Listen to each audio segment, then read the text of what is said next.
The 2014 U.S. Open Ultimate Championships are presented by the Discraft Ultrastar, official disc of USA Ultimate. Ask your retailer today for Discraft Ultrastar. The Triple Crown Tour, America's most competitive and prestigious series of ultimate tournaments.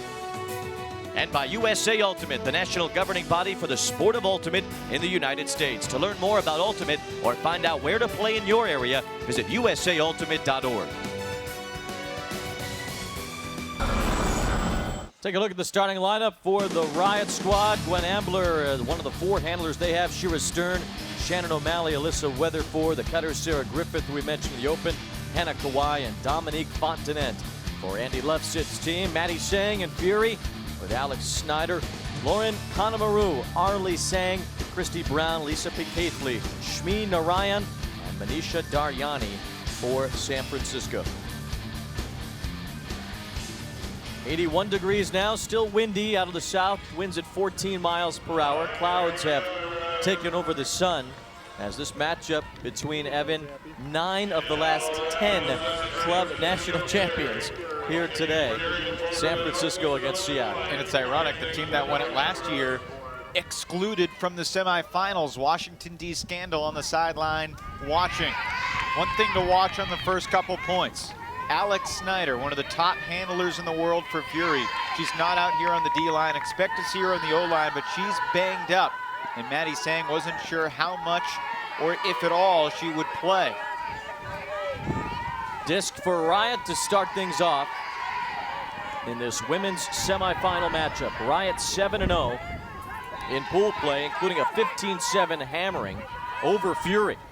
An overthrow, and Fury's gonna get the disc, as Sabrina Fong ends up with it for San Francisco. If you're familiar with Riot and Fury in the past, you may be wondering what Cody Fong's doing wearing white instead of black. She's played for Riot for a long time. Now she's playing for Fury, and a lot of players have moved from the Bay Area to Seattle, vice versa. These two teams very familiar with each other. A foul called on the mark. Wayne, the season's so young. This is the third meeting between these two teams. They met 2 weeks ago in the finals at Solstice in Oregon, and Fury took down Riot, and then they met again in pool play. Fury won the U.S. Open last year, Riot the year before. This is just the third year of the U.S. Open. It was a foul. 2 years ago, we'll come Fury in on one. Foul and on one. 2 years ago, Fury did not attend the U.S. Open, so perhaps a little asterisk required. But you know, this Fury team, just so consistent through the years. That was why it was so shocking to see them go 1-2 on the opening day of competition, losing to Vancouver Traffic and Boston Brute Squad. Those are the two teams that'll be in the other semifinal. But you know, 0-3 looked like a genuine possibility for San Fran. Another foul on the mark here. They had DC Scandal in their third game on the showcase field on Thursday afternoon. And you know, Fury with their backs against the wall, they just came to play, just trouncing the Scandal team that, you know, looked pretty good. Nearly chaos in the women's division overall. There was a scenario this morning where if the results had turned out a different way, there would have been one team 7-0 and 5 teams that were 4-3. And then it would have come down to all different kinds of point differential. We had Nate Silver on hold to try to figure out the mathematics behind it. Thankfully, we allowed Nate to focus on other things. Mr. 538 himself. It was really confusing. It's worked out. The top 4 teams are here. Brute Squad from Boston, Vancouver, Traffic on the other side of the bracket in the semifinals. And these two elite teams matching up here in this first semifinal. The only 2 winners of the U.S. Open on the women's side battling here, and as I mentioned earlier, these two teams have combined to win 9 of the last 10 championships. Gwen Ambler, one of the captains of Riot. She won a bunch of championships playing for Fury, won championships with Stanford as well, and Hannah Kawai drops the disc. Fury will look to counter quickly. You know, Gwen Ambler, one of the great women in this sport, and that was a self-catch. You can't do that. Claire Desmond not only let it go, but went up to grab it. Must be a San Francisco thing. I saw Steve Young do that one. If that was deflected at all, then it would be legal. but I don't think Ambler got a piece of the disc on the hand block. You don't see that very often. Now a chance for Riot near the goal line, but the disc was dropped there by Fontenet. Uncontested as Dominique Fontenet went to the ground to get it, but unable to come up with it, and now Seattle will take over. San Francisco rather with the disc now.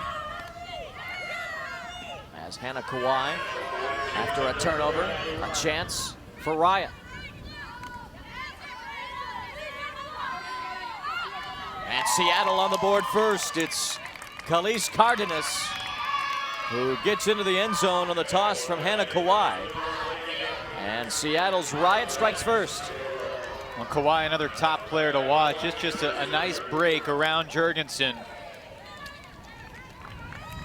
Right past the Fury defender, Liz Duffy. So Liza Weatherford, number 25, she missed all of last season with a torn ACL. Rory Titcomb, another key Riot playmaker, also injured all last year. So, you know, it seems like, and it's great, it's very early in the season, a month from Worlds, many months from Nationals. But if Riot can continue to stay healthy, picking up Kelly Johnson from Chicago Nemesis, this Riot team looks like it has as much firepower as it's had in a long time.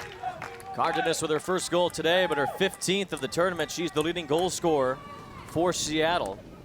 And the leading assist player for the Riot, Hannah Kawhi. So a good start. That's how they draw it up, and it's worked out for Riot throughout this tournament, 7-0. And interesting, Alex Snyder was giving instruction on the field, but she is not going to play this first O point, and that is telling. She's got to really be hurting. And again, you know, you want to win the US Open, but a lot of these teams are trying to build up their arsenals for Worlds. Rory Titcomb to pull. It's possible that Rory could go against her sister, Sheena, in the championship game. Of course, Rory used to play for Brute Squad. Her younger sister, Sheena, now one of the key players on Boston Brute Squad.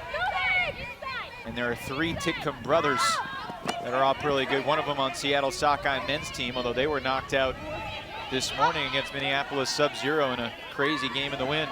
The lefty flick from Dre Romano falls to the turf, intended for Nazarov.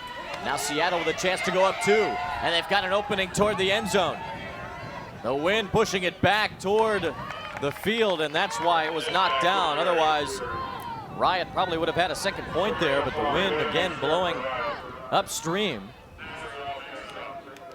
And a turnover to San Francisco. Gonna have a foul, looks like, back here where the disc was thrown, so this one might go back to Seattle as Romano debates the call with Kate Gingrich. Okay, we're gonna stand. Stand.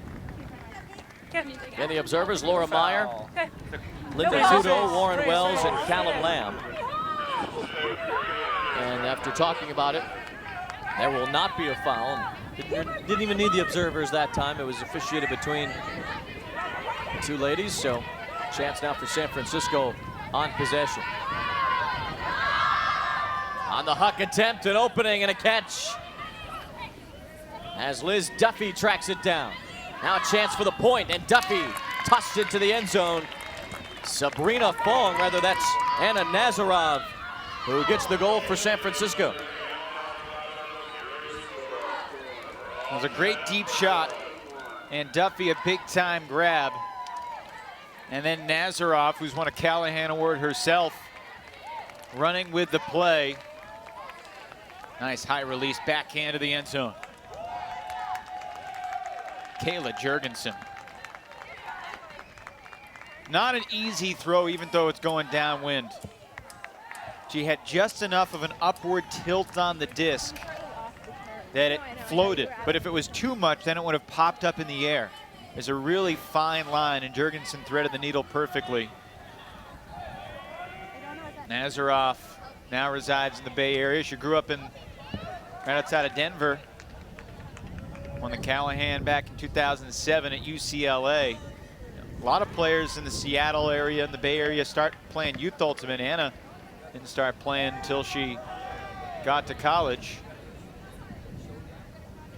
helped to start the program. Bruins Ladies Ultimate. And when she's not on the field, she always has that clipboard. It's Gwen Ambler, number 3, Alyssa Weatherford, 2 of the captains for Riot. You know, Gwen has had a tumultuous weekend. About a week ago, she got injured. Her ankle turned just at a track practice. So I don't know if that, you know, provides a disincentive to do future track practices. You go to try to get in shape, you end up getting hurt. And a couple days ago, she got drilled right near the eye, collided heads, and she just noticed herself bleeding, and she had to come out for a while, get stitched up. Clearly pretty tough gal. You can see the bandage above her left eyebrow peeking out underneath that cap that she's wearing. It was just yesterday when she suffered that injury. Nice grab there by Sarah Griffith, cutting in front of 2 defenders, but she overthrows Shira Stern. And now San Francisco gets it back. At least for the moment, goes right back to Seattle on the turnover. Jillian Goodrow grabbed it. Worth noting, Alex Snyder playing her first point of the game for Fury. Her first throw is a turn, but still Fury's glad to have her out there. Stern sets it back to Gwen Ambler, one of the captains of this Riot squad.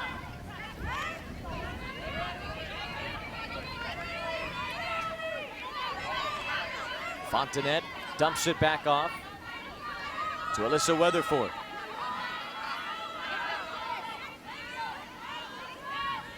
Keep it going sideways to Shira Stern. Dump back to Ambler. Ambler trying to work around Alex Snyder. Two of the top women's players right there as Goodrow now has it. Red zone chance. Seattle looks for the lead. Ambler trying to punch it in, and she does. The point to Dominique Fontenette. And Seattle back on top.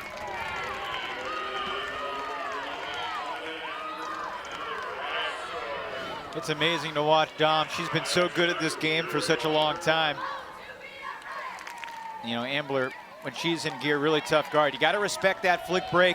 Comes back to the inside backhand, which is basically still a break. And Fontenette, despite being 37 years old, still as good as ever. Callahan winner back in the 90s at Stanford. Seattle 7-0 in group play. They handed it to San Francisco Fury. The victory during that pool play, they were never really challenged. 15-12 was their closest victory. Root Squad gave them a game. The Fury game was 5-5 through 10 points. And Matty Sank said he liked the way his defense was playing, and it was the offense that fell apart. They had 5 turnovers, and Riot punched them all in quickly. I think, you know, Fury feels that they have correctable mistakes that they can make to keep this one closer. There's Rory, and of course, her headband as well. Her headband has its own Twitter account. Is that right? Yeah. What is it? Rory's headband. Fury will receive as Rory and her headband let this one rip. See the wind and how it affects the pole as it doesn't even make it past the brick mark.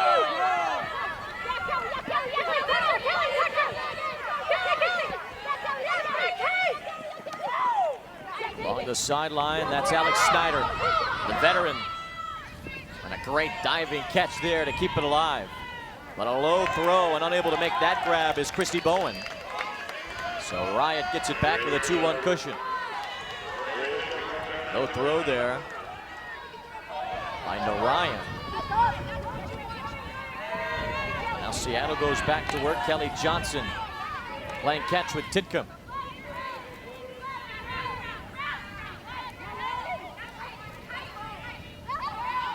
Snyder trying to guard the handler as Titcomb gets it back, zings it ahead. Now it's Katie Crayley. Back to Johnson. Touch passes from Seattle. Dump it back to Kelly Johnson in the backfield. Patience from Seattle. The wind in their faces. We have an infraction here from the observers as quick foul taken care of, and now Titcomb comes back to work.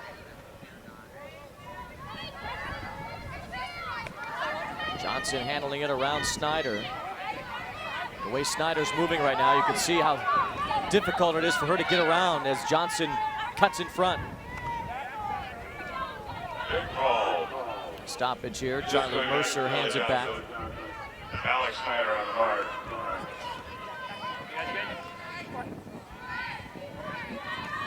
Alex Snyder calls her own number. Now Kelly Johnson has another chance to throw it. And Snyder able to knock it away. But they're going to say that Snyder got a piece of Johnson, so it goes back and they'll try again.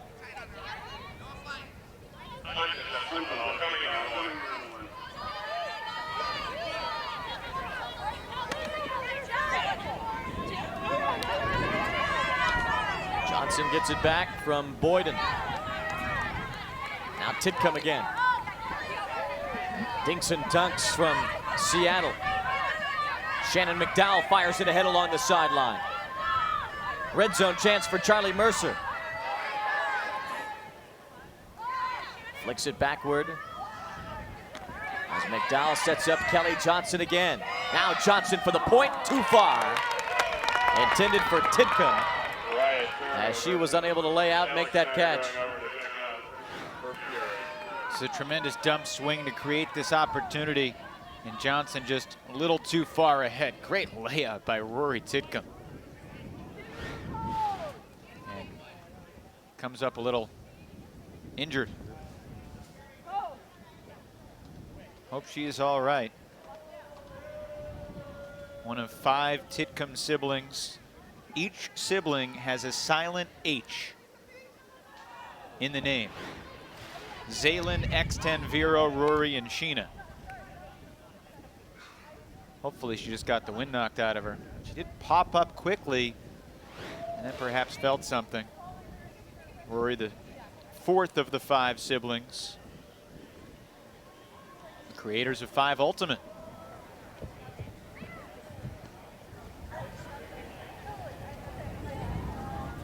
Now Fury gets it back. San Francisco, after a 1-3 start to this tournament, winning 3 straight, to advance to this semifinal. How to get to the final now. 7 players on a side. First team to 15 will win. Halftime starts at 8 goals. This can advance in any direction. We've seen it go backward and forward already today. Players can't run with it. 10 seconds to pass it.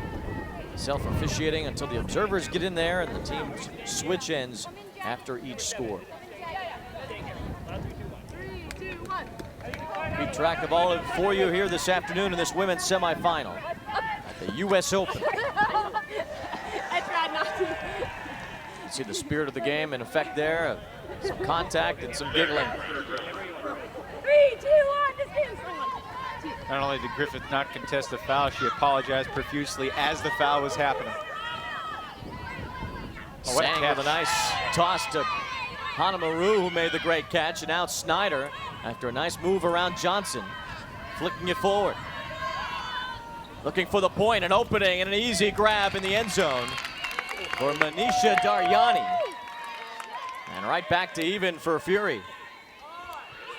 I remember a year ago in Raleigh, Manisha Daryani was held up on the sideline, injured.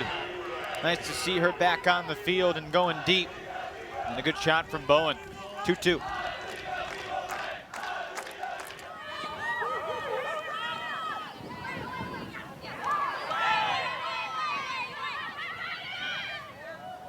Alex Snyder not moving real well on that left ankle, but a nice footwork there to get around Kelly Johnson.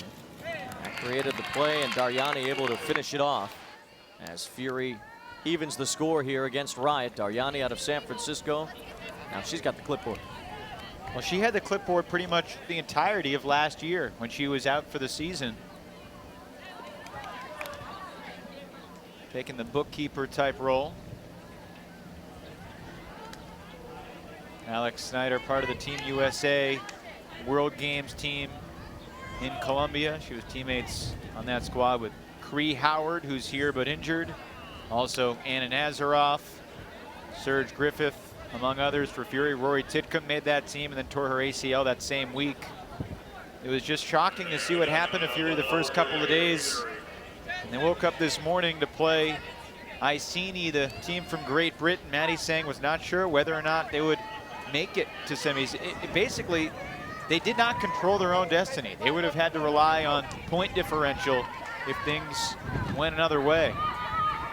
Really trying to make the most of this opportunity. Possession for Riot, undefeated in pool play, 7-0. 2012 U.S. Open champions. That was the first year the U.S. Open ever happened. San Francisco won it last year.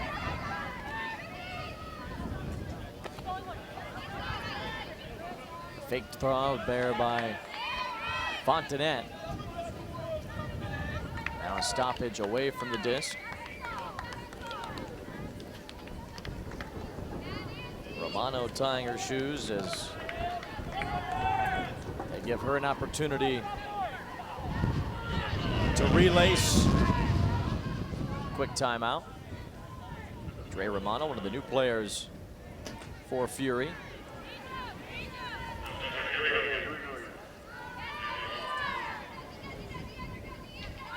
Now back to it as Seattle has possession. Gwen Ambler ahead to Fontanet.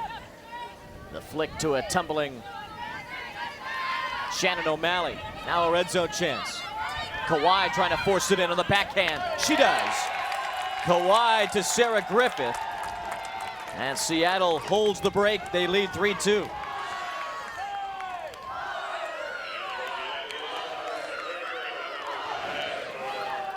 Riot's not going to get nervous in this game. Offensively, they've had the best rhythm of any team, perhaps in the entire tournament, regardless of the division. And just smooth end zone offense. A lot of veteran ultimate players that know how to make space for one another. You see these teams of all-stars, Wayne, and you wonder, can they play together?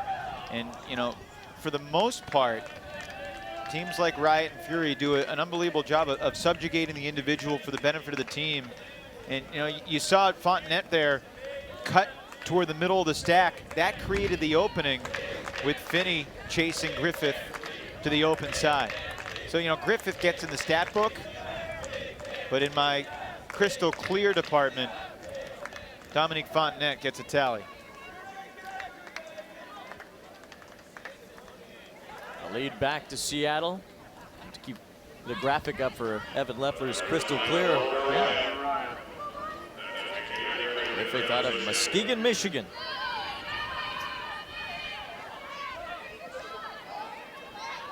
Unlike the Minnesota team we saw earlier, Dragon thrust to the mixed semifinal. There's some Seattle natives on Riot, but a lot of out-of-towners as well. Seattle is arguably the best youth scene in the country. That was a force. A lot of these Riot players coach youth ultimate. Alyssa Weatherford has basically made a job of coaching middle school, high school, different camps. They foster such great young talent in the Pacific Northwest. Nice cut. Little hesitation, jab step from Shira Stern, who is the Callahan nominee for University of Washington's Element this past spring. Offense calling foul before this. Before this throw. Looks like the foul before the disc was tossed. excuse me, Wayne. It looked like the defender was trying to guard the swing, and just a little stutter step and then burst up line. Textbook from Stern. Good to see Shira back on the field. She had an adventurous college nationals with Washington. Yes, suffered correct. from sort of the heat exhaustion, dehydration one of the days. Uncontested, yes, in on one. No. She's the youngest player on the Seattle team. Yes. 22 years old. Mentioned the veteran Fontanet at 37, although Ready? a couple of players older than her on San Francisco. Fury's got 39-year-old Liz Duffy out there. Nice grab there by Crayley. Now Kawhi forcing it along the sideline. The flick is too high. It's still alive, though. Brought down by Kawhi, and there's a point. Dominique Fontanet, the 37-year-old veteran for Seattle, her second goal.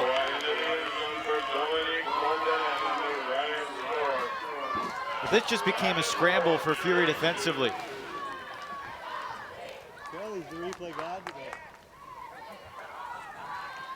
Crayley able to get this up line, and from here on out, basic, easy open side cut, then the break.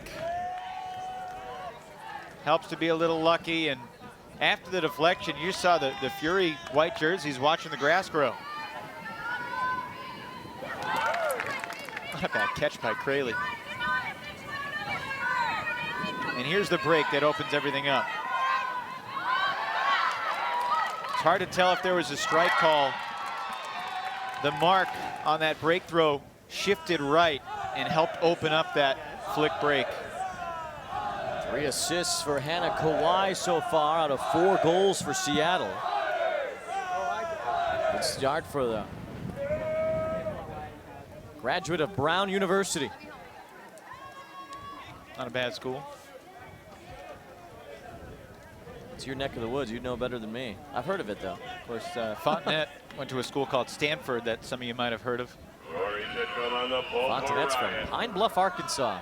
Making her way out west. Seattle has the early lead here. 1st to 8 sends this game to halftime. Now Fury, who has struggled in this tournament, uncharacteristically so. National champions in 2006 through 2012. U.S. Open champion last year. Well, I went up to Maddie Sang before their game against Scandal and asked him, when was the last time you lost 2 games in a row? And he said, never. So on the one hand, it's unbelievable success. On the other, it's uncharted territory. That one just out of the reach of Ness Fajardo, the lefty. The wind blowing it away. Sometimes you see the juggling catch pose. That one went up into the air, no chance. And now a red zone opportunity for Seattle, already with a 2-goal lead. Riot trying to jump out to a 5-2 advantage.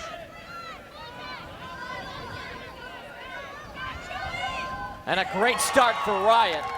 Inbounds, Angelica Boyden for the goal. A relentless cut from Boyden.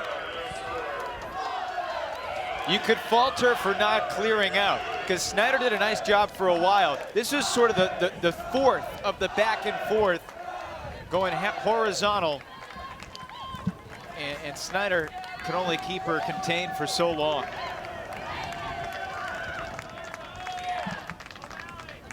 Out of Oregon, Angelica Boyden.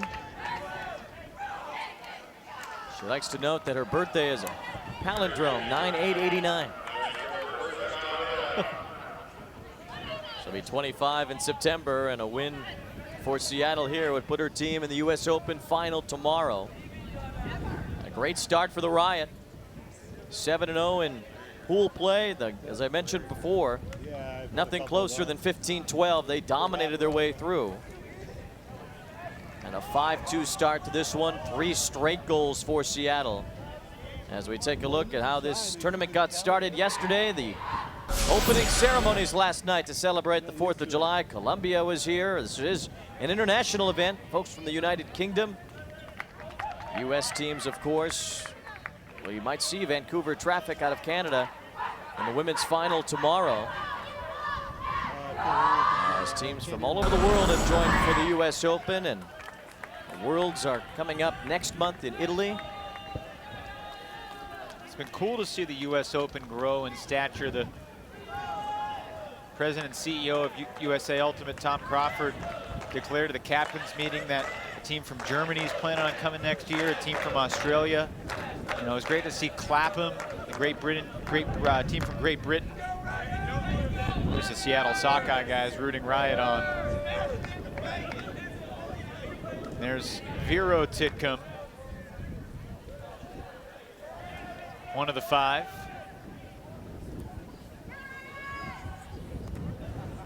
You can text Vero Titcomb, let him know he's just on TV. You probably were doing that anyway. Yeah, we just saw you. Pay attention. Remember at College Nationals when I think it was in between points, Colorado Stanley Peterson was on his cell phone? Yeah. We gave him a hard time about it. Apparently he got just bombarded with text messages. Felt a little bad, got in touch with him, and he said it was a lot of fun. He enjoyed it. And of course he enjoyed it because Mama Bird won it all. Seattle Sockeye, you just saw, they were eliminated today in pool play. They will not be a part of the semifinals. Now we would have all 4 of the top seeds on the men's side, but Sub-Zero 5 seed able to sneak in. We'll play Johnny Bravo in our late game tonight. Ironside against Revolver coming up as well. It wasn't Stanley Peterson, it was Tim Morrissey. Sorry, Stanley. San Francisco able to get a point. They needed it to break a 3-0 run. It's Christy Bowen who gets the point for Fury. Good offense from San Francisco out of the timeout. Using the full width of the field as the best teams do. And the stall count never really gets more than 3 or 4 that entire possession. Well done. San Francisco able to get on the board. The Fury. Christy Bowen picking up an assist and a goal so far. We've talked a lot about Matty Sang, the head coach of the Fury. He's been with this team a very long time. Most of their success has been under his guidance. Well, last year was the first time that he coached Fury and they didn't win the championship. There's Matty Sang, who was the assistant coach in the World Games team that took gold in Cali. He and the head coach of that team, Alex Guesquier, better known as Dutchie, along with Mike Payne, the president of USA Ultimate and the coach of Revolver, just gave a great talk yesterday at the US Open convention, just about different challenges they've encountered in coaching, different strategies they've implemented. It was really an illuminating experience to be a part of, and just a great conversation. And Alex Guesquier was chatting with him last night. He's the coach of Scandal that won the title last year, didn't make the semis here. But he said when he started coaching, he didn't think he was a very good coach. It took him a while to sort of figure it out.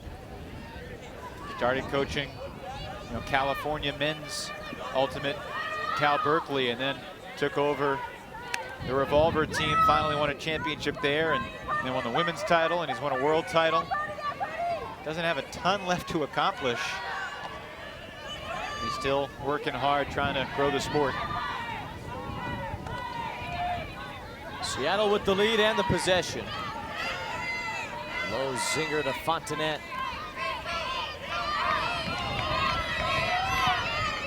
Another low line and a chance for a point. Does she have it? She does. Great catch by Sarah Griffith on a disc behind her. Reaching back and making a one-handed sliding grab. She's so much fun to watch. This should not be caught by Sarah Griffith. And she makes it look routine. Bailey Zahnizer picks up the assist, and we'll nominate that to be in the Sports Center top 10.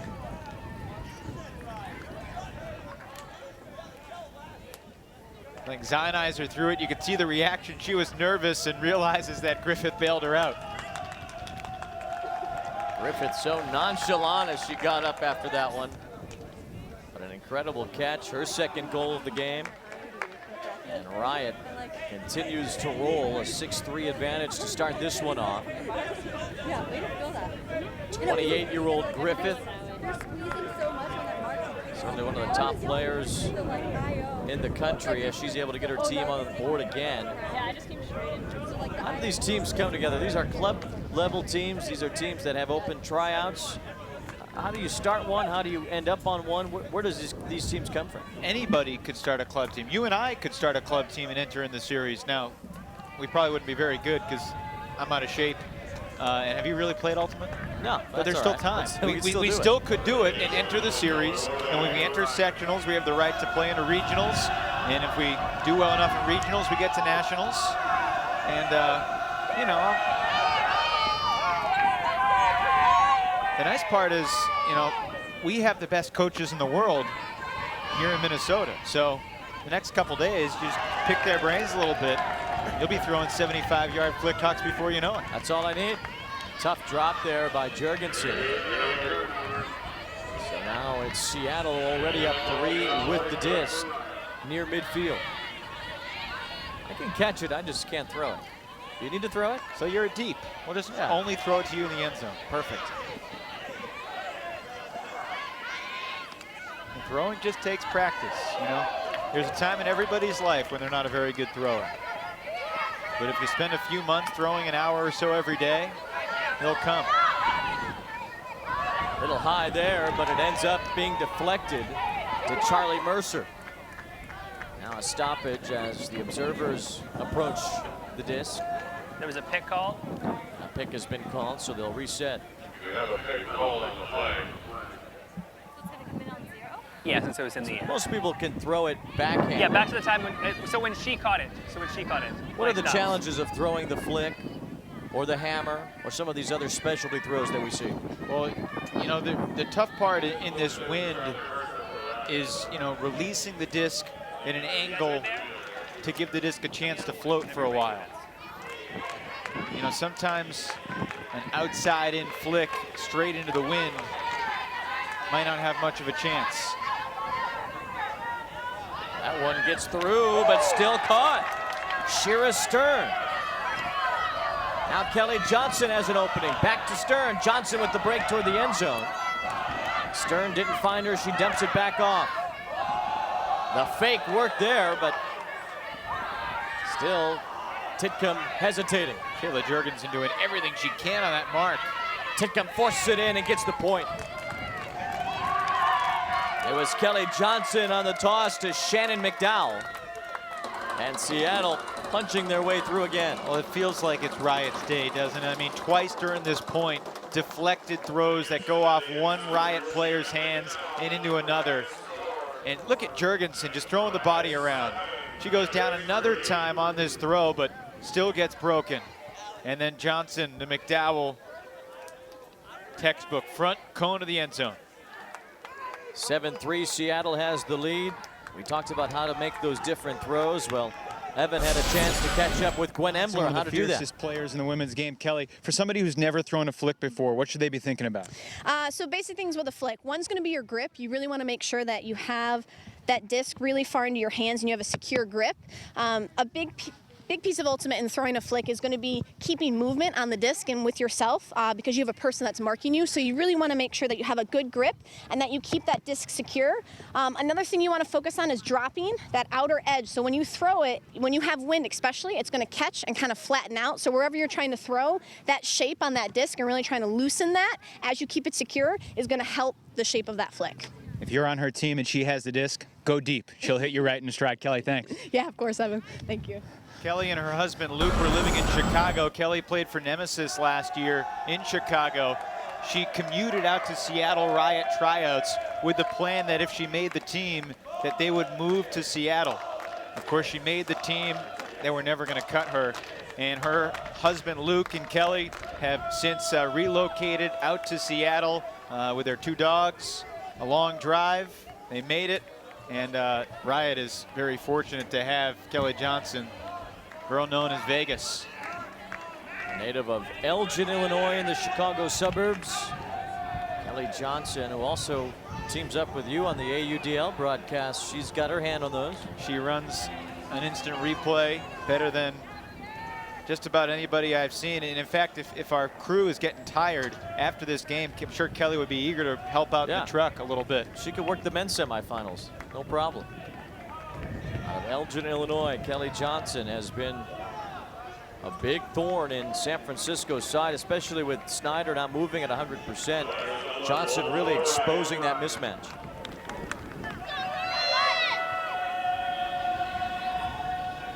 First to 8 sends this game to halftime, and Seattle just 1 point from doing that. Fury, though, with a chance to get a little closer before then. Chatted with Andy Lovesith, the coach of Riot, before the game, and his couple keys were, one, handling Fury's junk. They've done that. And number 2 is just, beating them with our legs in a man-to-man defense. And for the most part, Riot's been able to do that too. Ryan up ahead, finds her target. Now Pitt Caithley, we haven't called her name since featuring her in the open. Owen too far for Snyder. Alex Snyder's just not moving her best out there. Gutting it out. And at what point do you take yourself out because you're hurting the team by being out there? Yeah, it's a tough call. It really is. And I think that's Maddie Sang's call more than it's Snyder's call. Halftime point for Seattle.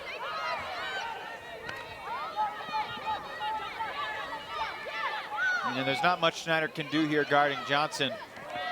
Well, that's great underneath defense. Foul was called. I guess it wasn't that good of a defensive play if Ryan fouled her. She came in right away and admitted that, yes, it was a foul against Cardenas. Now across midfield, Kelly Johnson diving around Snyder to make the catch. Johnson looked like a defender soaring past the white jersey. She did not have position when that throw went up, and she made the play anyway. And this, an important catch made by Boyden, as the pick call did not impact the play, I don't think. But if that disc fell, it would have been a turn. Just make sure everyone's caught up. A loud 3, 2, 1, okay? Seattle near the brick mark with a chance to send this game to halftime. Boyden floats it into the red zone for Crayley. Riot set up.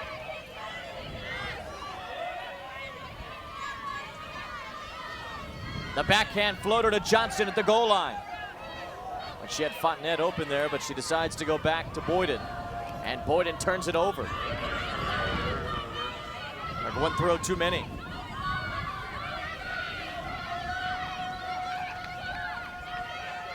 Now San Francisco could really use a point or two here before halftime. They turn it right back over, though, and Seattle will have a chance for an 8-3 first half. And really, you know, you're watching this and you haven't seen Fury play over the course of the last couple of days. This is typical of what we've seen from Fury this weekend. However, it's completely atypical of what we're used to seeing from Fury in the past. They just have not been in sync for most of the weekend. Zoneister. Back Kelly Johnson's way.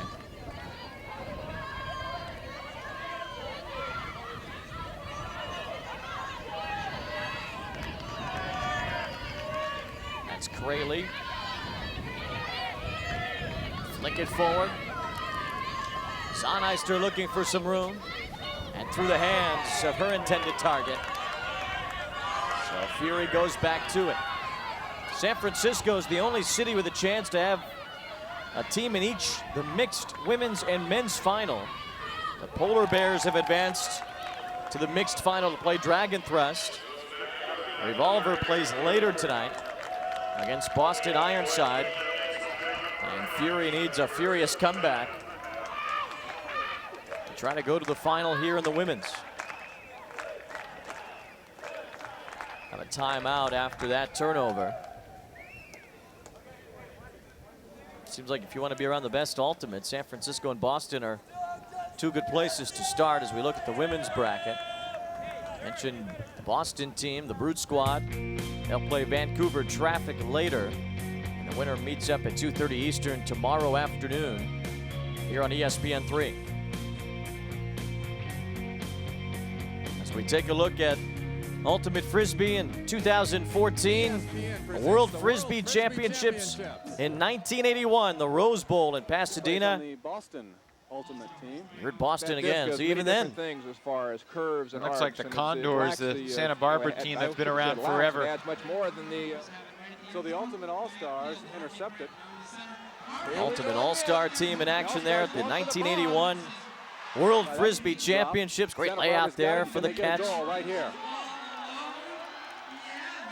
Oh, easy catch by Michelle. 1981, and now this disc sport. Those cleats are a little more stylish now than they were in 1981. So are the shorts. Baking in the sun in Pasadena 33 years ago. In the infancy stages of Ultimate back then. Nice job. Able to make that catch, and now for the halftime point, it's good. Cardenas with her second goal of the game. And Seattle with a dominating first half. Riot has an 8-3 lead. Good pivot. And then Kingery right back to Cardenas, up line. We'll give and go. Great catch by Kate Kingery right here to keep this possession alive. You know, for a long time, Fury did all the little things so well. And today, Riot's not doing anything all that fancy. They're just excelling with the little things. The basics, the give and go cut, dump swing, cutting to the front corner of the end zone. Riot looking really, really sharp. Riot 7-0 in pool play. Really uncontested in their 7 matchups. And now an 8-3 first half for Seattle as they send this game to halftime. In the second half, San Francisco has a lot of work to do as they trail 8-3 in this women's semifinal. We'll be back with more from Minnesota next. Seattle with an 8-3 lead over San Francisco Fury. Women's semifinal at the U.S. Open Ultimate Championships from Blaine, Minnesota at the National Sports Center.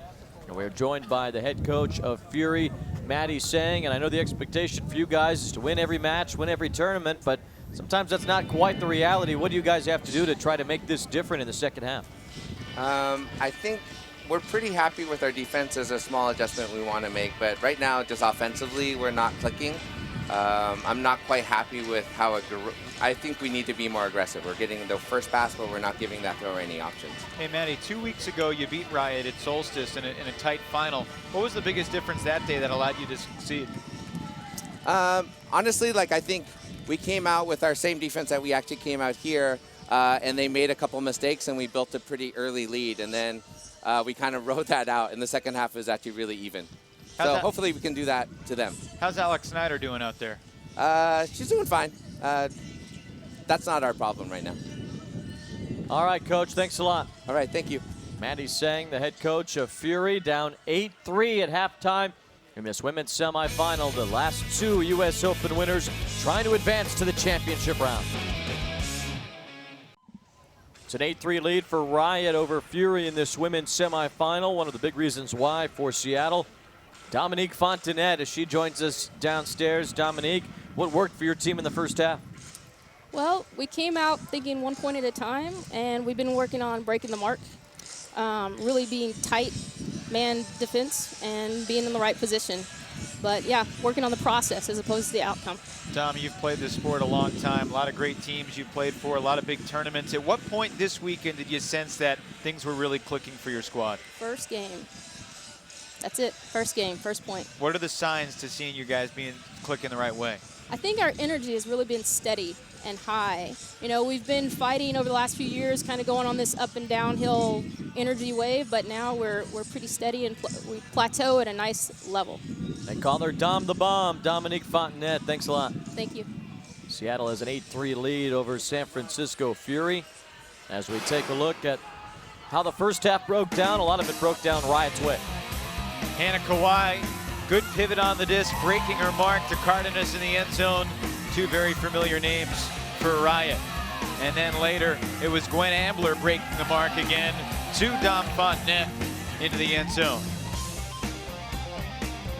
In the black jerseys, Riot just continued the smooth offense. Again, Kawhi in the middle of the field. Big pivot into space for Serge Griffith.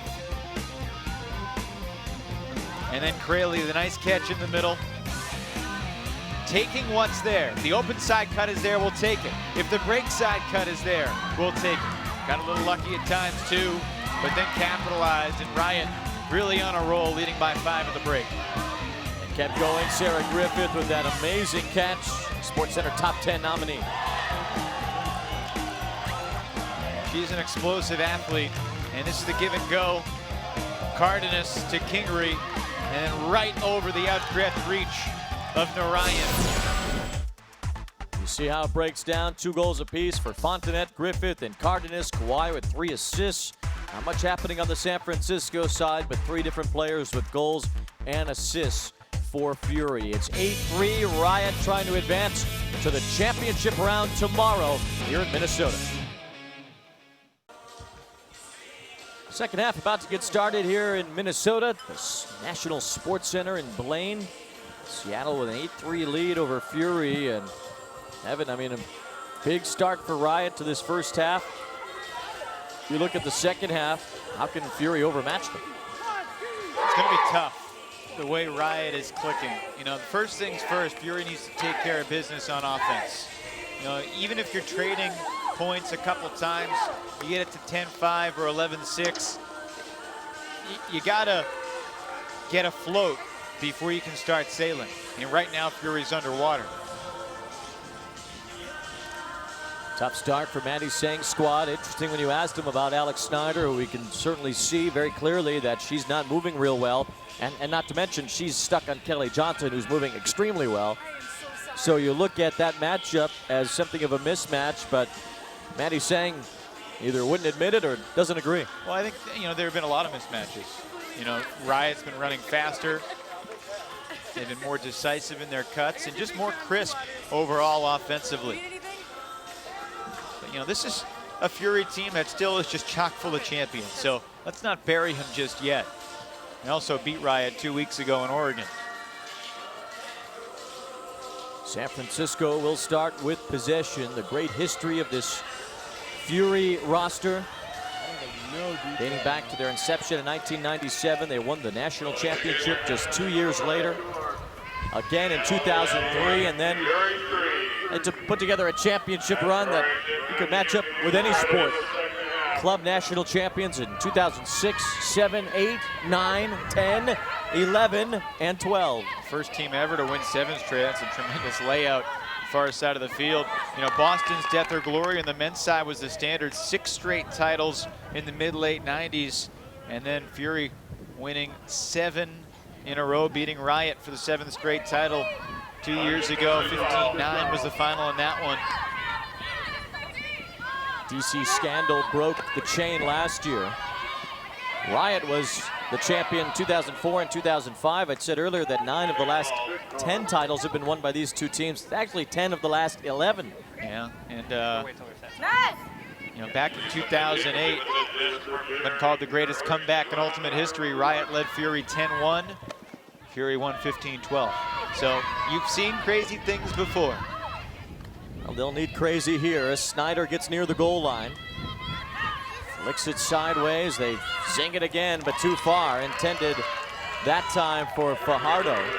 Haven't really called her name today. Seattle gets it back already with a big lead and the second half underway.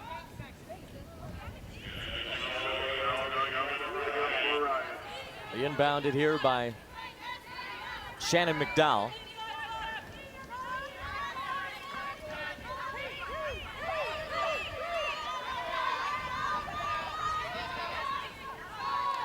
McDowell floats it into Shira Stern. Begins for Seattle in this second half.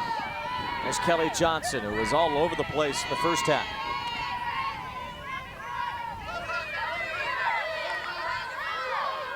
Now time call, looks like a cramp. Got up into Arlie Sang's foot. She's quickly shaking it off and appears to be staying in, so they'll whistle it back to McDowell and possession will restart for Riot. Certainly an interesting dynamic for Arlie and Maddie Sang, husband and wife. One the coach, one the player. I don't know if I've ever met anybody in my life who's more positive than Maddie Sang. I've never seen him get angry. Even down 8-3 at half, still with a smile on his face. I think he and Dutchie really complemented each other well. You know, Maddie says he used to make fun of Dutchie when he would get frustrated, which is a common sentiment for people playing Ultimate. You make mistakes. Fraley's pass behind Shannon McDowell. So Fury catches a break. Now they need a point. Snyder with the up-line flick on the sideline. Good swing. That's Arlie Sang. She goes with a sideline throw and connects to Pitt Caithley. Pitt Caithley looks to zing it down the sideline deep for the end zone, and it's caught. A diving try, and the catch made by Jen LaRoche for the goal. Well, this has got to be SportsCenter top 10 too. What a shot from Pick Kafley. This had just enough float and just enough bend. Outside in backhand. And LaRoche giving up the body.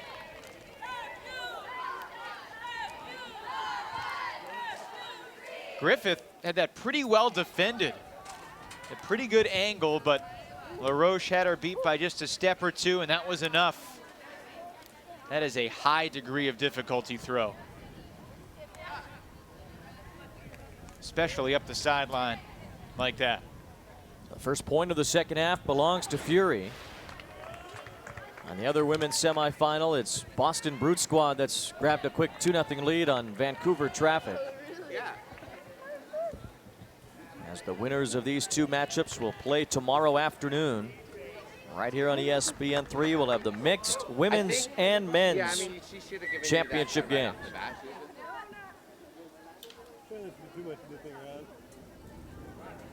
Already Dragon Thrust from Minneapolis advancing in the mixed finals. They'll play the Polar Bears from San Francisco tomorrow. The men's semifinals, we'll have both of them for you tonight, including Ironside against Revolver. That'll be the first of the two men's semifinal games. Bravo and Sub-Zero.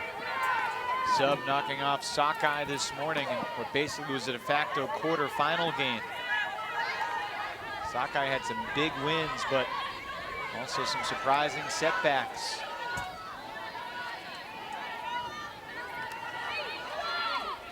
Quick movement from Seattle as Riot tries to get on the board in the second half. An 8-3 run in the first half.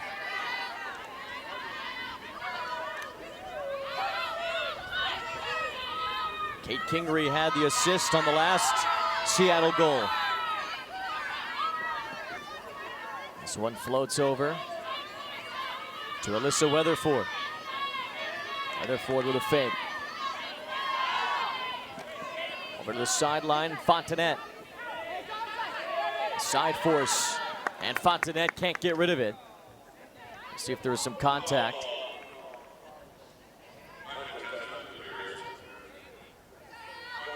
Looks like Fontenette will be able to get it back after she was slapped on that pass attempt. Side flick out to Gwen Ambler. She's been quiet today. One of the captains of Riot.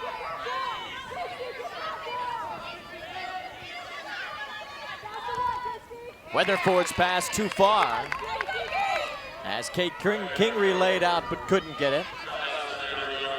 Fury with a point already in the bag, trying to get another one.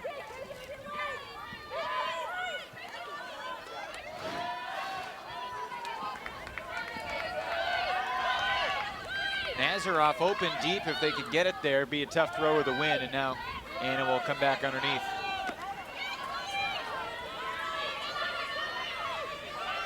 Christy Bowen had a good first half, a goal and an assist. Feeds Snyder.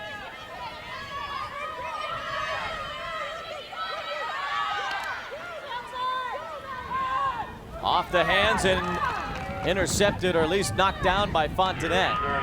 And now a quick turnover as Fontenette couldn't get it to Cardenas. Snyder back to it for Fury. Red zone chance, breaking to the end zone, a diving stab there, but not a point yet for Nazaroff. Dumps it back to Snyder. She's looking for the goal.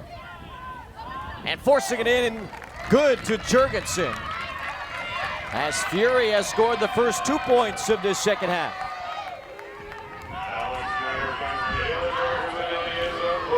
It's amazing how quickly the complexion of a game can change.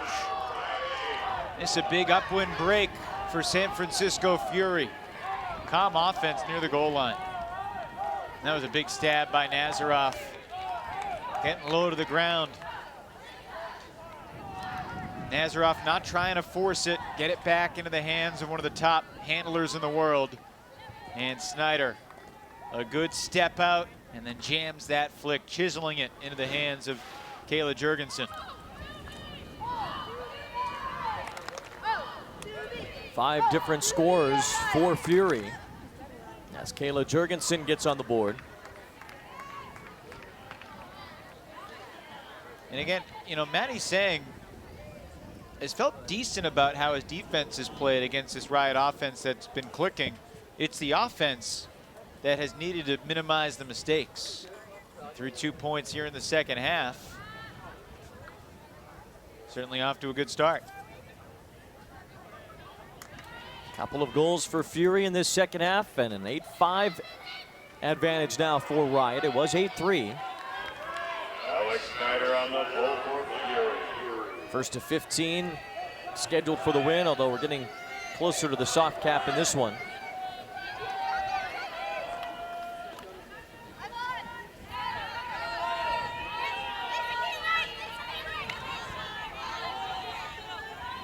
Riot with possession in their own end zone. Got to get it out of there.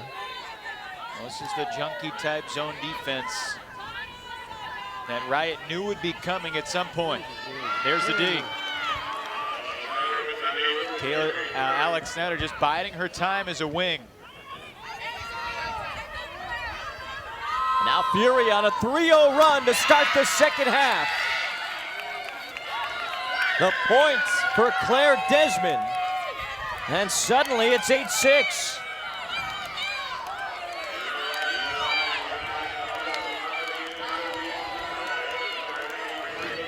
Riot doing everything it can to try to stay up. They still have a 2-score lead, but certainly the momentum Fury's way. Big backhand over the defenders. Beautiful put from Shmi Narayan. Snyder got in the passing lane intended for Kawhi, never got there. You can see Snyder was thinking about the over-the-top hammer. Saw a little head bob. Instead, got the clean underneath cut to Narayan and then Desmond.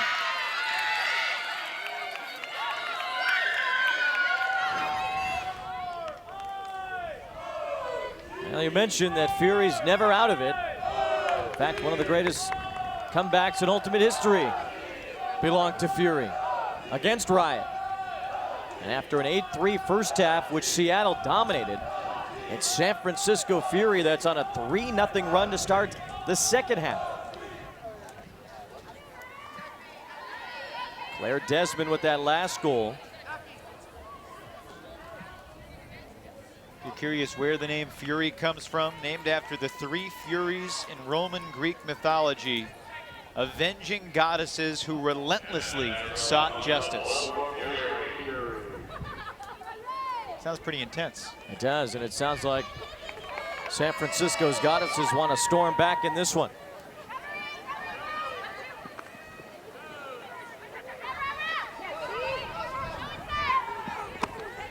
Great matchup downfield with Nazaroff chasing Griffith.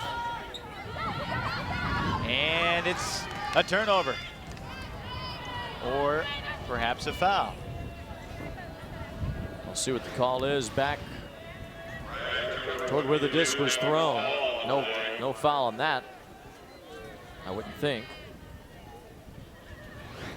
This will be a really interesting call. Kate Kingery standing by with Dre Romano. And it wasn't touched until Question it was, went over Kingery's head. did Romano hit Kingery's hand? My ruling is when the defender was taking the play, she got the disc first before the hand each time. So the ruling is start with the check.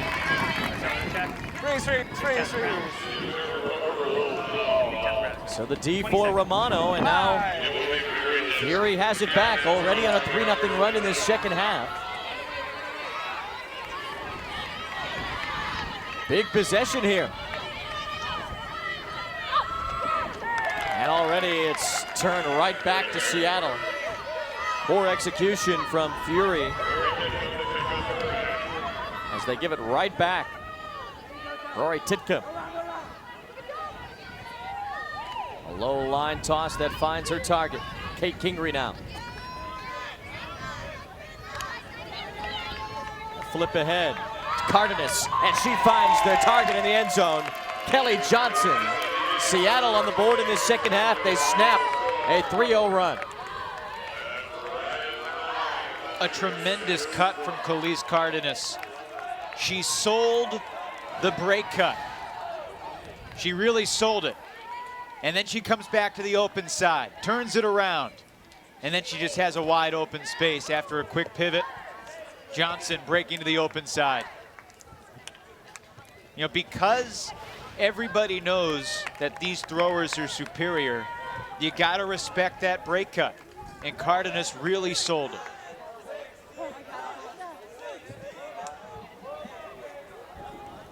Cardenas 2 goals, that's her first assist of the game. That's Kelly Johnson who picked up the goal, Cardenas the assist.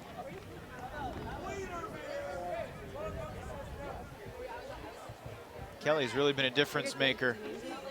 It's great athleticism around the field. There's Khalees.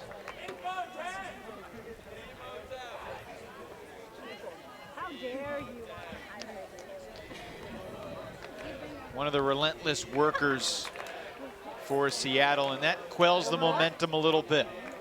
You know, Fury has proven that it can go on a 3-0 run. They're going to need another one. Do they have that in them? Now Crayley on the pull as Seattle breaks a 3-0 run from Fury.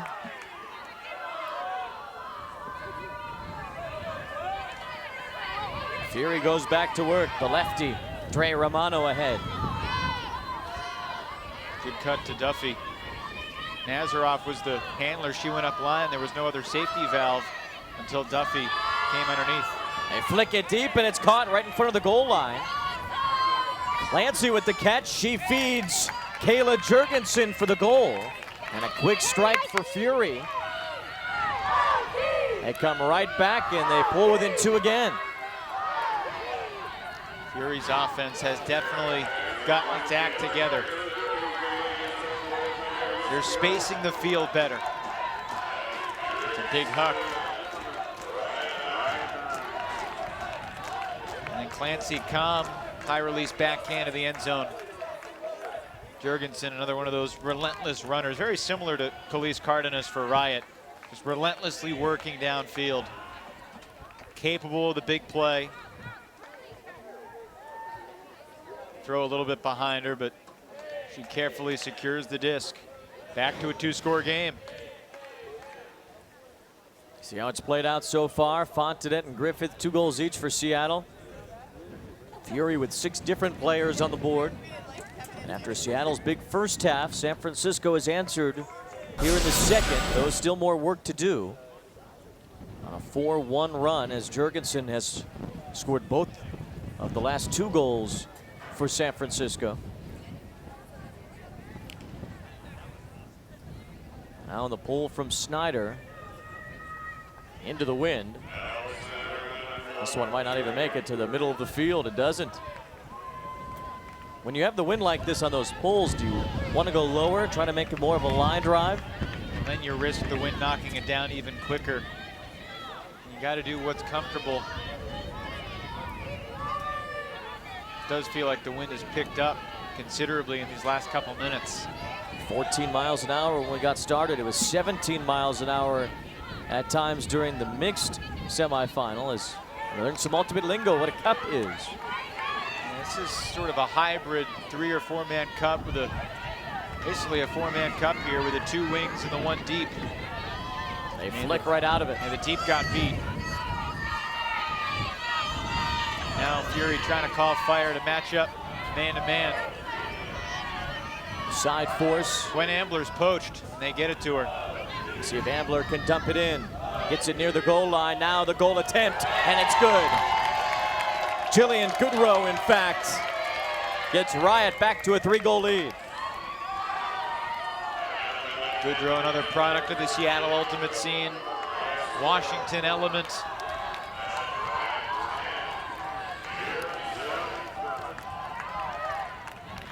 Well, they got it to Ambler and then let her go to work. Nearly a D.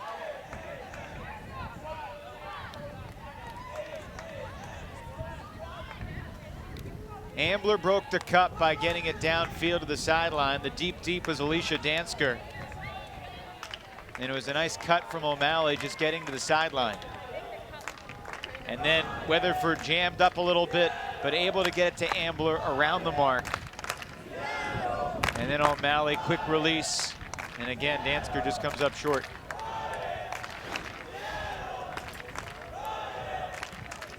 A 10-7 lead for Riot. They have answered the last 2 scores from Fury. Kids from Seattle Sockeye trying to root on their hometown counterparts. Sockeyes out of the tournament on the men's side. I know for a fact that the guys on Revolver would love to be cheering here for Fury. They're busy getting ready for their semifinal against Boston Ironside.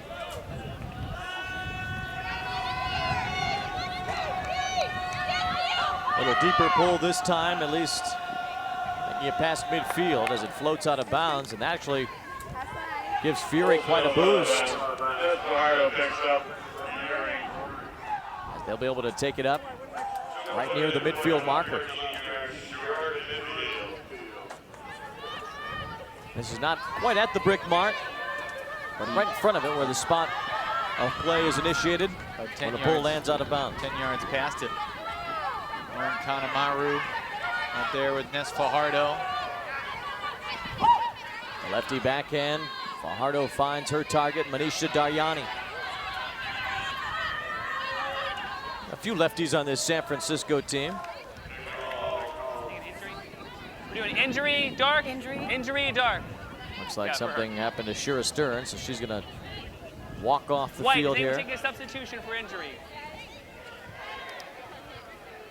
Shira Stern out of University of Washington. On an Element team that made it pretty far into the college championships about a month and a half ago.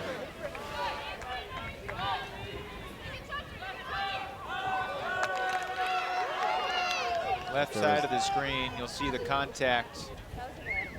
Stern colliding with her own teammate. And in live action, there was a throwaway, but it looked like there was a stall called. And this will be Riot's disc. The question is where?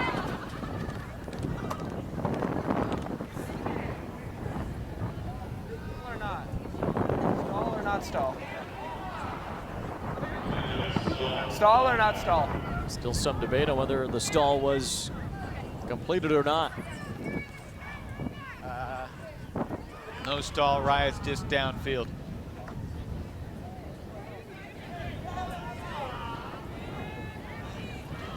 Stoppage here to sort that out. First to 15 wins. 10 seconds. Well, soft cap could become an issue here in the next 10 minutes.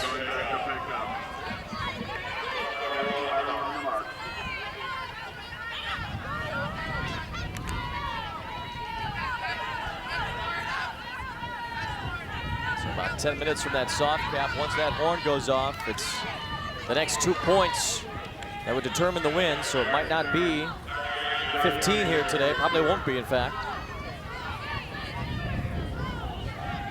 Now Snyder tries to force it through 2 defenders. She threads it in.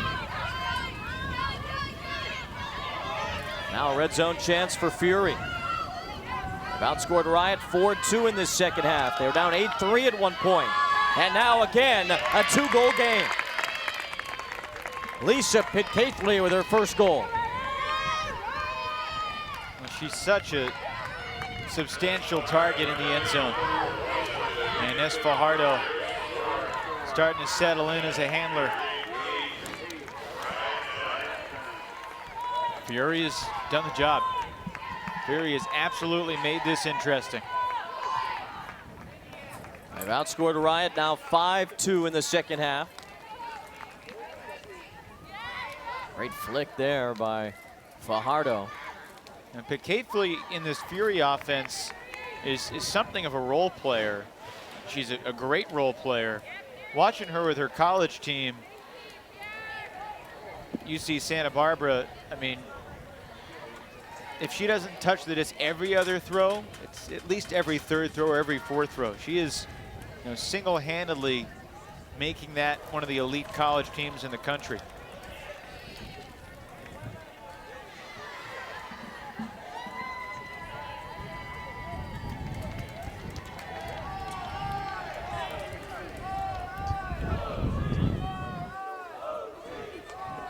Fury within 5-2 run to start this second half. Trying to close in on Riot. Seattle 7-0 in pool play in this tournament, including a throttling of Fury during the group matchups.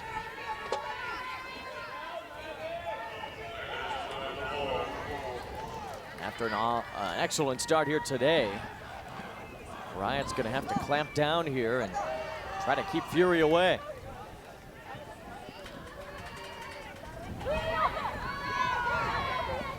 Nice cut by Ambler, very sneaky. Now Ambler on the hook. Knocked away, good defense. As Jurgensen got her hand up and knocked it off. Kayla Jorgensen doing a nice job defensively, reading that disc intended for Fontenette. Two defenders in there, as Fong almost got to it as well. Now the offense for Fury. Carolyn Finney, too far, intended for Sinacro. It's something that you have to live with after you turn the disc over, your defense out there. And they're unable to convert on offense. I got a water.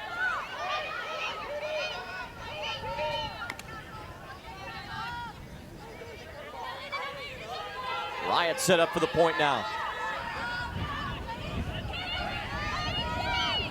A wild throw as seemingly forced on that toss. Weatherford had no chance. A bobble and it's out of bounds. Nazarov can't complete that pass. And a gift for Riot.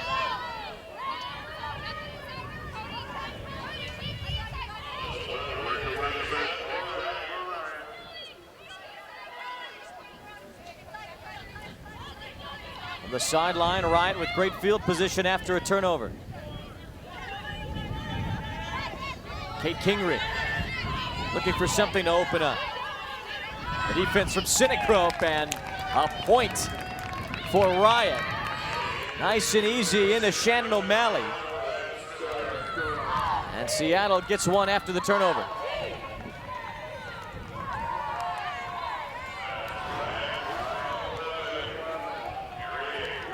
Nazarov on the bobble. The wind prevented her from making a second chance on that disc. And then Kingery here didn't really have much brewing, but able to get the break over Sinacrope.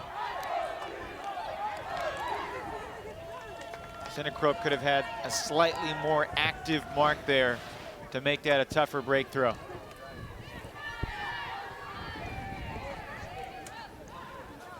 O'Malley with a goal and an assist, both of that coming in this second half. Involved in 2 of the 3 goals Seattle has had in this second half. Now a 3-goal cushion for Riot, getting closer and closer to advancing to the finals, knocking off the defending US Open champion. We see Brute Squad and Traffic on the other side. I believe it's Boston with a 5-4 lead over Vancouver in that semifinal. Winners of these two match up tomorrow afternoon, 2:30 Eastern on ESPN 3. Charlie Mercer on the pole for Riot.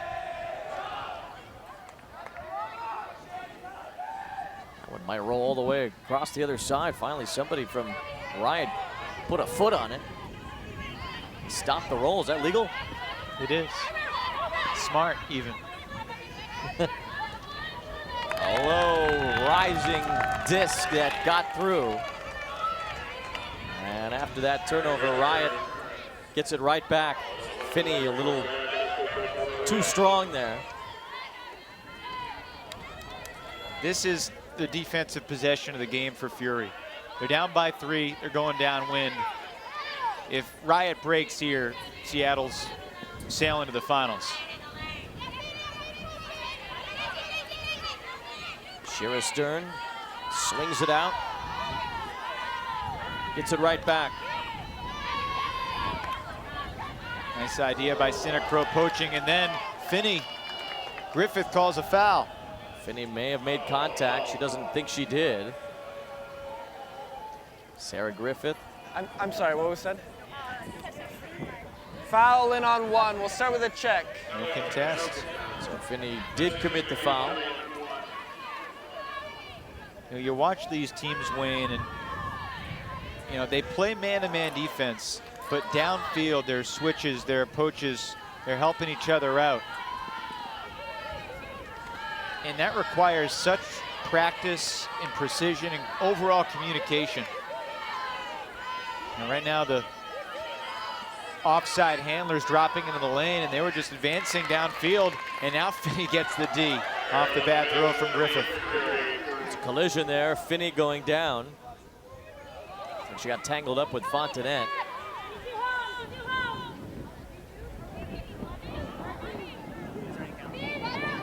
Fury was down 8-3 at halftime. Made it 11-8. They have possession here. Soft cap set to go off in just a couple of minutes. Coming in on coming on two. Coming on two.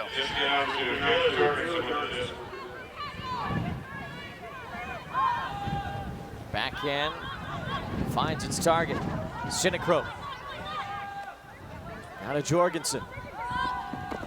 Low backhand is caught as Nazarov keeps the possession alive for Fury. Stall into count traffic rising. again. Losing her hat in the process was Liz Duffy.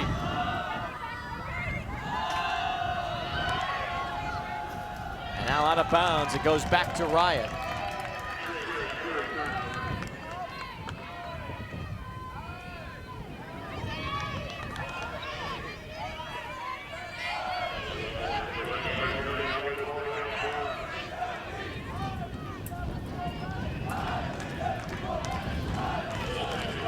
Timeout on the field here as Riot calls for that timeout.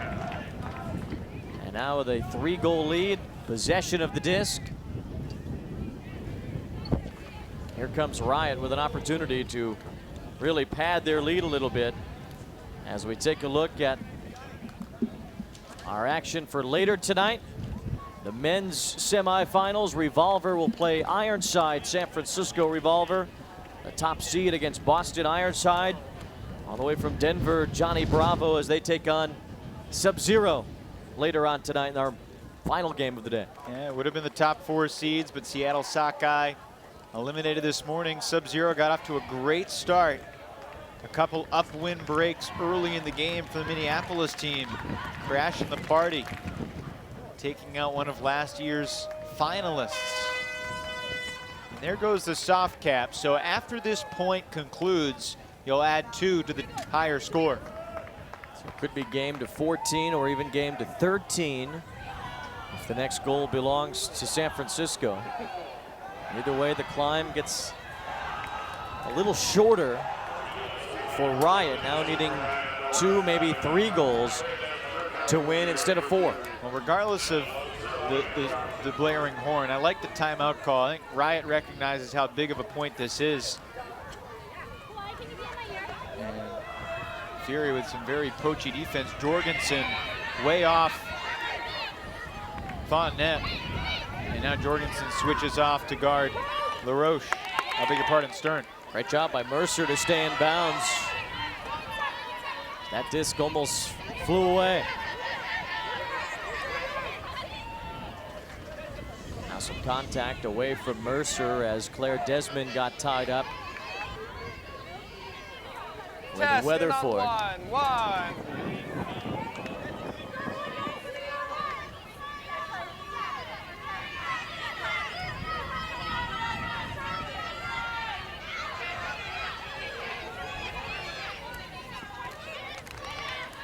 Sarah Griffith now being flanked by Sinacro. Diving catch by Crayley. At the edge of her dive, what a great play. Dueling layout side by side, what a play by Crayley. Now Weatherford can't reach it. Excellent field position for Fury. Not only did she turn it over, but she gives Fury a great chance. Hammer looking for Finney.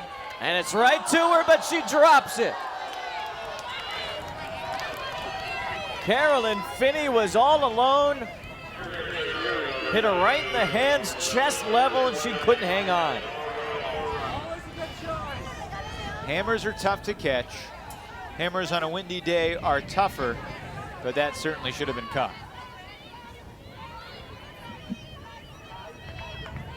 It's right in her arms.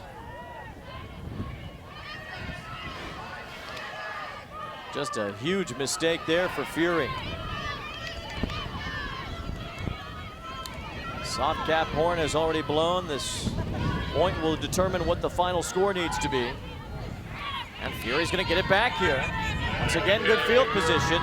Once again, a shot at a point. And once again, unable to make the catch in the end zone. This time it's Claire Desmond. And Jorgensen takes the shot. Desmond would have been a nice catch. Certainly wasn't an easy grab to make. You get two hands on it, you probably should be able to bring it in. Sure she feels the same way. Now Riot, after 2 turnovers in a row by Fury in the end zone. Once again with a chance to extend their lead. Once more, they've turned it right back over deep in their own territory. Timeout called by Anna Nazaroff. I think both teams need a timeout. I think Sarge Griffith just thanked Anna for calling the timeout as we've gone back and forth here on this pivotal point. A bunch of turnovers, now the second timeout. The soft cap went off during the last timeout. And both teams trying to keep their heads up, stay positive. Fury scores this, they're right in it in this game, which would be to 13.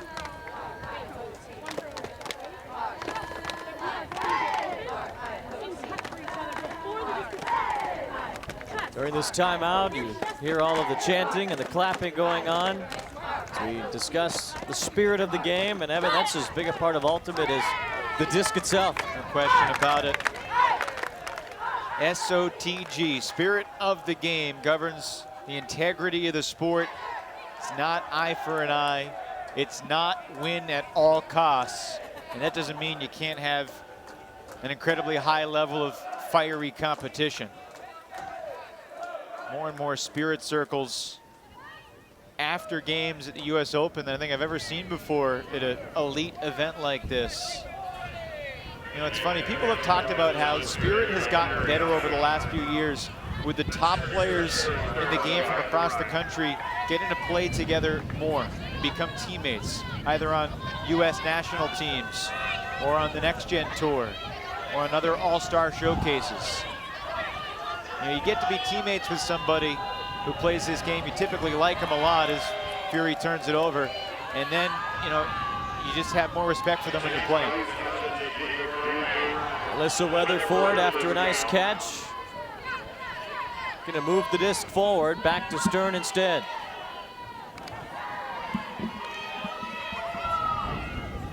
Nice catch on the slide by Crayley.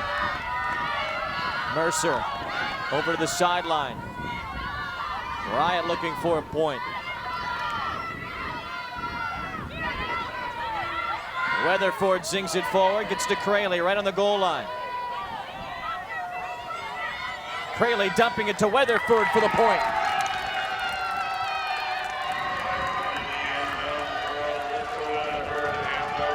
The soft cap on, it's game to 14. And Seattle 2 away. You can tell everybody on the field's tired after this marathon point at 11-8. And Crayley just made eye contact with Weatherford. She got one step on her defender. And that puts Riot in a real good position. See the anguish as Weatherford crossed the goal line.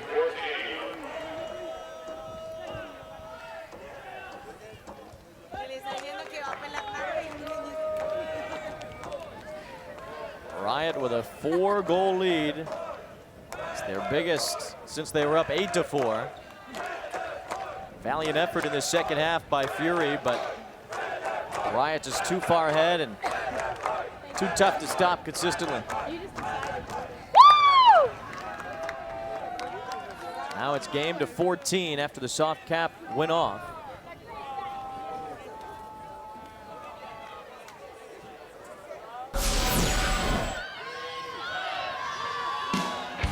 Well, Fury has had some missed opportunities here. Finney dropped it in the end zone. This would have been a great catch, but Desmond comes up empty. And you think about if these plays were made, how this game could have been different. Nazarov's his flick, just gets a little wind underneath it, and then Riot just bursting downfield. Weatherford made that first cut, and then the final cut as well. And even still, Matty Sang with a smile on his face. You know, these two teams very easily could meet in the championship game at Worlds in Italy about a month from now, and you know, who knows, could be the championship showdown in Frisco. You know, looking at some of the other top teams, obviously Scandal was shorthanded this weekend. Scandal finally climbed the mountain last fall. Boston Brute squad looked really strong. Oh, that ball, that was touched. So Fury, they have to play it from there, right? They're gonna have to play it from the back of the end zone. This has a Callahan written all over it. We haven't seen one in this tournament.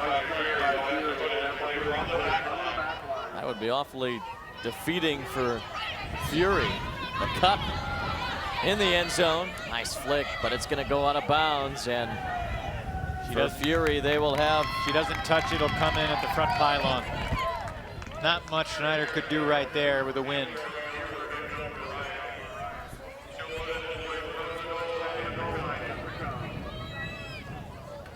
So Fury in this game to 14.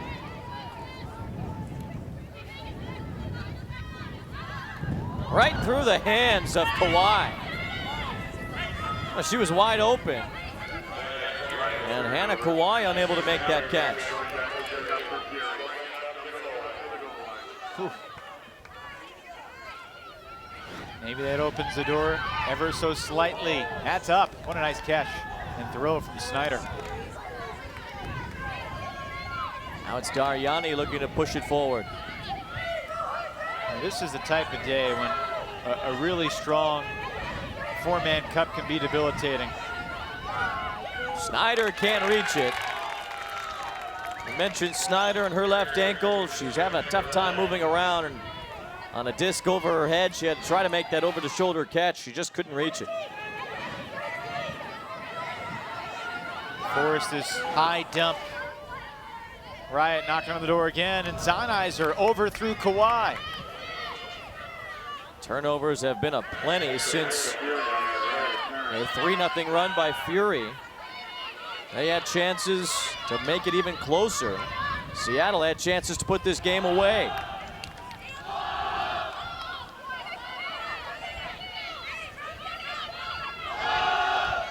That's Arlie Sang, coach's wife. Nice slap hand there by Kanemaru.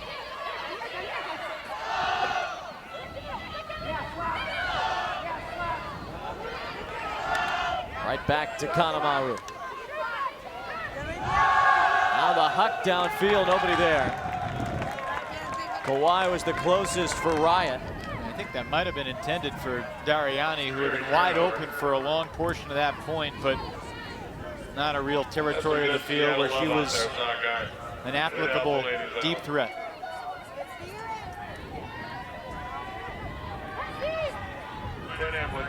As it stands right now, first team to 14 wins. Hard cap about 9 minutes away. San Francisco's gonna have to hurry.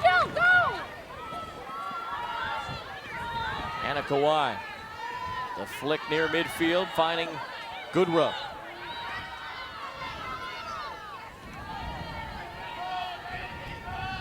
A laser there.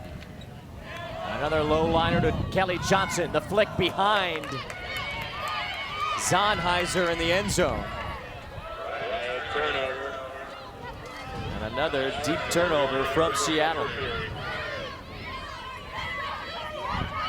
Snyder being cupped by 4. This one might be a Callahan. Very close. As Angelica Boyden almost got the point for Seattle.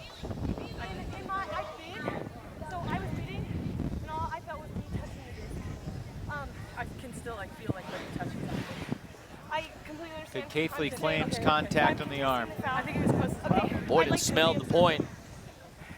There might have been some contact there, Okay. but Comes to the observer. It was a foul. We will start with a check, okay? that's what a Callahan is, a defensive score in the opponent's end zone. It's a point named after one of the fathers of Ultimate, Henry Callahan. He also has the collegiate award named after him, the Callahan Award for the best collegiate player.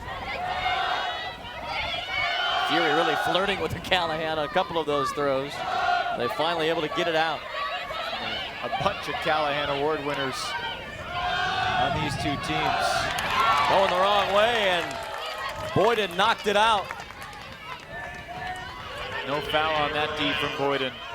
So Riot gets possession right on the goal line. Angelica Boyden, still very young. Another turn, but the point that never was. And Boyden really coming into her own last year and coming to force defensively. Snyder sneaks it through. You can hear from the sideline, Riot wants active marks. And here's a chance. Dariani looks it deep and coming back to make the catch. Shmi Narayan. And Narayan gets Fury back on the board. You look around the field, the white jerseys there. A good throw from Dariani. Dariani and Snyder were both exhausted. Look at the right side of the field and all the arms go up. Simultaneously, just a feeling of euphoria. This point is over and we kept on battling. Riot was close to a Callahan on the other end of the field a bunch of times. Dariani took her time, got her balance, and floated it to space. She had plenty of room to work with.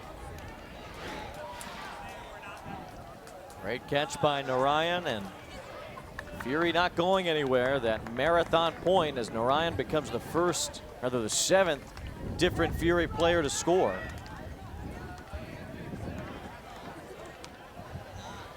It's been back and forth in this second half. It's been more Fury than Riot, but after the dominating first half from Seattle, they still have a pretty sizable lead. And, you think of games being won in the second half, but assuming that Seattle goes on to win it, it was that run in the first half. Because Fury's been the better team since halftime. But a 5-score deficit, really tough to overcome on a day like this against a team like this.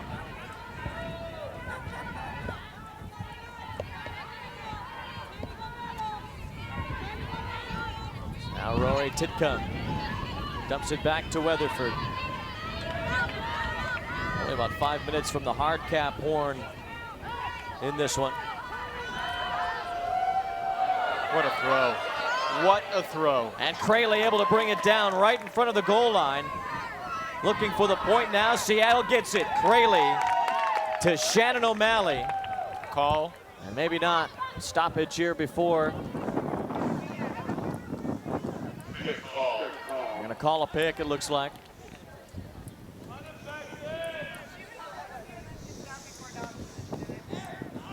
Now she can't go to the observer here if she feels like the pick was called. Start with a check. And it wasn't within 10 1 second. feet.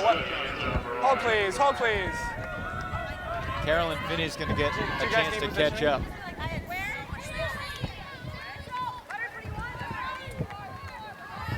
Is this fine? Go ahead and check. Go ahead and check. Go ahead and check. The observers sorting it out. Seattle will have possession right there at the goal line. Fraley looking backward. Everybody in front of her, though. Nice diving catch by Titcomb to keep the possession. Great handler defense from Liz Duffy there. She did everything she could. Trying to force it in. It's too high, but finds O'Malley anyway. Finney's calling a foul, saying that she would have had the D in her hands if not for the contact. It's a tough call. You know, the handler defense from Fury that time was simply sensational. And Riot catches a break if this holds. No contact at all. Your call? No. Your call is strip. My ruling? No strip. Goal. The goal stands for Riot. Shannon O'Malley. Now San Francisco is going to need a run that is impossible to get with the hard cap 2 minutes away. Yeah, it is a bit of a time crunch, isn't it? Yes, I would say so. This is the great throw from Rory Titcomb. She knew O'Malley had nobody in front of her, so she just put it to space. Snyder almost caught up, but O'Malley did a nice job attacking the disc. And then back to the handler, Titcomb. She wanted to find a dump. Nothing was there. Certainly not a strip. The disc was deflected before it got to Finney, which may have made it more difficult for Finney to hold on to. I mean, how many times in this game? It's got to be at least 4 or 5 times that a disc has been deflected, and every single time it's found a black jersey. Yeah, it's certainly been their day. Happened a couple of times in the first half. And now a 13-9 lead. Hard cap about a minute away, so once that goes off, it's impossible for San Francisco to win this game. They don't end the game there, though, right? If the hard cap goes off, they'll finish that point. Unless the game is still tied, well, that'll be it. Why finish the point if it's virtually over? No, it's a reasonable question. I've never really liked the hard cap. I understand the reasoning for it. I think you should always have to score the final point to win the game. You know, and I say that the first time I really experienced the hard cap, I won a game in college because of the hard cap, and it just didn't feel right. You know, the other team scored to make it like 14-12, and we won the game. It's against Ohio University. Had a really good rivalry with them at, I believe, Southern's down in Statesboro, Georgia. People might be able to go through the archives. I think my first ever post on RSD was about the hard cap. I'm sure it's somewhere on the internet. A floating disc as the hard cap goes off. 2 Fury members fight for it. Will give the goal to Dariani. She wants it the most. Now it's funny, the hard cap went off literally as that catch was being made. I think the horn started, the catch. Does the hard cap go on when the horn starts or when the horn finishes? Because that could have been the last point. We could have one more. Either way, Riot's moving on. 4 people there, a disc that hung in the air for a while. And Dariani stealing it from her own teammate there, so she gets the goal.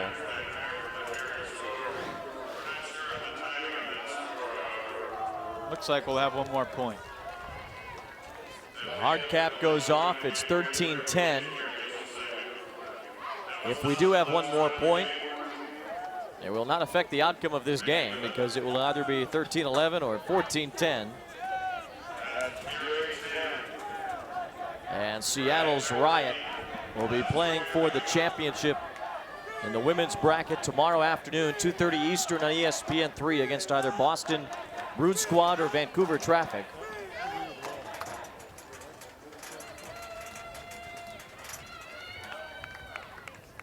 And it wasn't Fury's weekend. Losses to Brute and Traffic, a big win against Scandal, handled showdown. 5-5 in the first half against Riot, and then the team from Seattle just got on a roll, much like the roll they were on in the first half today. And there's a quick turnover, and that'll do it. That's the last point of the game after the hard cap goes off. Makes the score a little bit more palatable as Narayan gets the goal. Fury celebrating the point, but they are the losing team in this one. As They won that battle, but they lost the war. I guess we'll wait for them to find out. They're pretty happy about it. Riot wins 13-11. And Seattle able to advance to the finals and the women's bracket.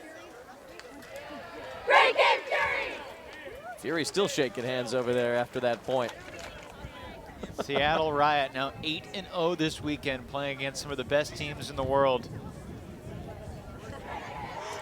So a 13-11 victory for Riot. Pretty good second half for Fury. They were down 8-3 at halftime. They make it a 2-goal game to end it. And it's Seattle that advances to the championship here tomorrow afternoon. More to come from Minnesota at the US Open Ultimate Championships on ESPN 3.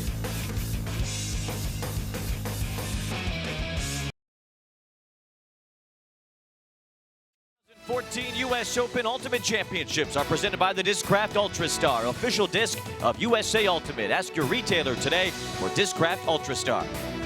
The Triple Crown Tour, America's most competitive and prestigious series of ultimate tournaments.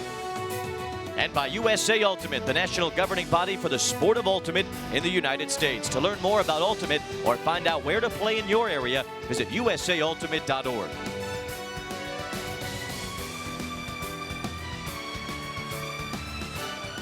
Riot wins 13-11 as Seattle advances to the finals. And moving on now to the championship tomorrow, trying to win their second US Open in 3 years. We go downstairs as we bring in one of the winning players from the Riot squad as Rory Titcomb joins us. Rory, who has her own Twitter account for her headband, and a victory today for Riot. That first half especially, you guys able to jump on them early. How important was that to end up winning this game? I think it really set a tone where we were able to put Fury on their heels. And we really, really wanted to work hard and focus on our process of moving the disc laterally across the field. And when we do that, we're really able to open up the entire field for our offense to work with. And we really just wanted to start out battling their hard marks and really work up the break side of the field. Rory, what's been the secret to your impressive flow all weekend long? I think the big key for us has been focusing on our intentions and not worrying about the outcomes. There's been a really strong wind all weekend, and it's really easy to get distracted and frustrated by the outcomes of challenging throws or challenging catches, and we've just chosen to ignore our outcomes and really focus on whether we're doing the right thing. And if we're doing those small right things, we know that things are going to end up successful for us. So that's really been our key. Rory, you have a big Ultimate family. I know you've competed with them, against them. What would it be like to go against your sister on national TV tomorrow if Brute could get the job done against Traffic? It would be a real pleasure.